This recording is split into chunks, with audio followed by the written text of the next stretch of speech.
Rated T for Teen.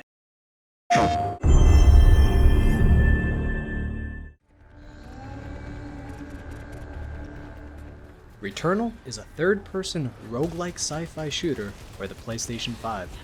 The game runs on Unreal Engine, but uses a lot of custom tech, like level generation, global illumination, and a GPU particle system that were all developed here at Housemarque. In this video, we'll have a closer look at our programmable particle system and how we used it to create some of the key VFX features for Returnal. This includes things such as some of the vegetation, character effects, like tentacles,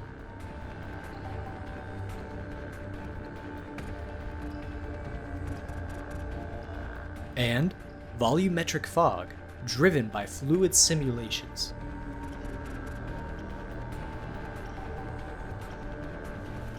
Let's start off with character effects and tentacles in particular.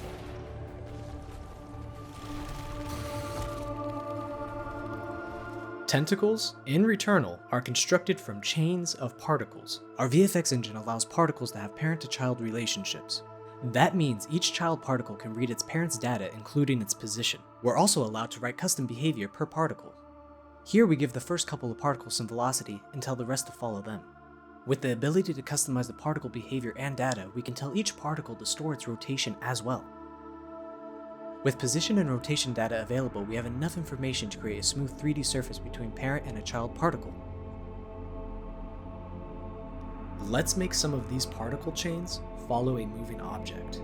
As the renderable surface is constructed per particle at runtime, we can easily modify their appearance in-game. Here, we make the particles switch to a different material and grow the chains longer and surface thicker. We can use signed distance fields to make the particles collide with in-game geometry. And from these collisions, we can spawn new particles or create events, for example, sounds. In-game, we use the tentacles to signal enemy states by changing the tentacle colors and behavior. Here, you can see the emissive color getting brighter before and during the enemy attack. We can access the character bone matrices from our particle system and bind the tentacles to bones or vertices of the enemy mesh. Besides telegraphing enemy intentions, the tentacles give the enemies dynamic secondary motion procedurally, without the need for keyframe animation. And when the enemies are defeated, we can detach the tentacles from them to provide a satisfying feedback to the player. But the use of tentacles wasn't limited to just enemies. We made some of the interactive vegetation on Atropos with them as well. In the next segment, we will have a closer look at our fluid simulation tech. We use fluid simulations extensively in Returnal. One of the most important use cases is to simulate airflow around the player. For that purpose, we use a fluid simulation grid that follows Celine as she moves around the levels. We refer to this simulation as global fluid simulation. Game events can apply impulses to that fluid grid. Here we can see a visualization of the fluid velocities appear when Celine fires her weapon. Other player actions like dashing and melee also have an effect on the simulation. Every visual effects system in the game can sample the global fluid simulation. Here we can see the vegetation reacting to bullets fired by Celine. We can also do similar things with almost any actor in the game. Here we can see the enemy bullets affecting the fluid simulation.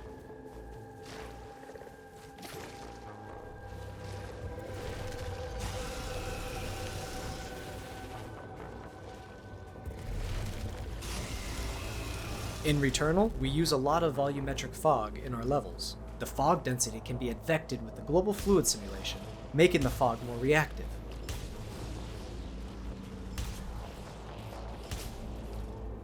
Similarly, we can use the fluid velocities to advect regular particles like the Xenoarchive holograms. And tentacles. In some cases, we wanted to use more detailed fluid simulations. Like here, Freki has its own fluid simulation for the fog that is emitted from its skeletal mesh. Also, there's a separate simulation for the fog on the ground, as we wanted to have some extra detail there as well. To emit fog from a skeletal mesh, we made a custom component that converts the mesh into voxels.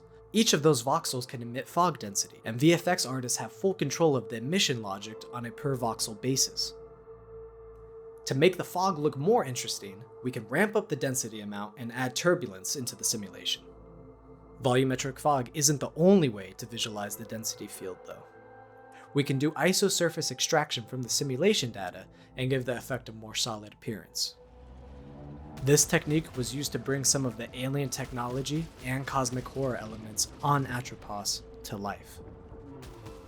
In the last segment of this presentation, we're going to have a look at how we did some lightweight destruction visuals with our particle system. We do prefacturing of the destructible assets in Houdini. Before the asset is fractured, we do a pass where we separate the interior of the object from its surface.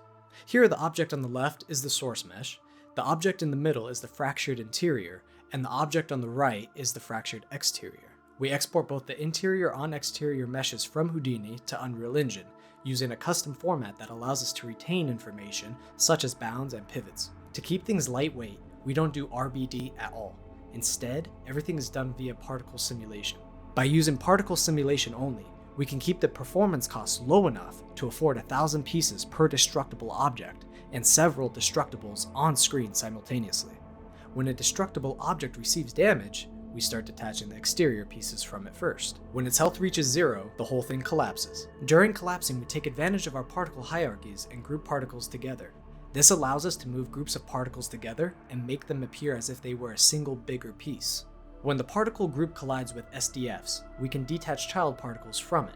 Naturally, these objects can be destroyed by enemies as well.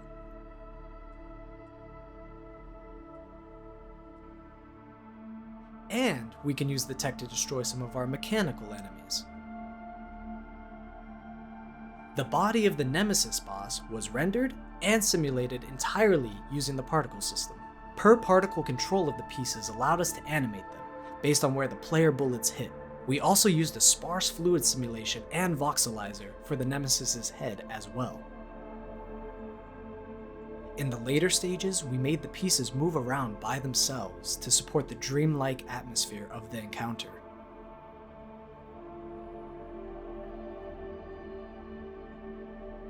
That concludes our visual effects breakdown of Returnal.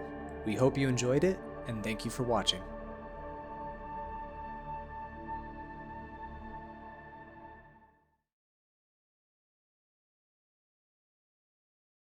PlayStation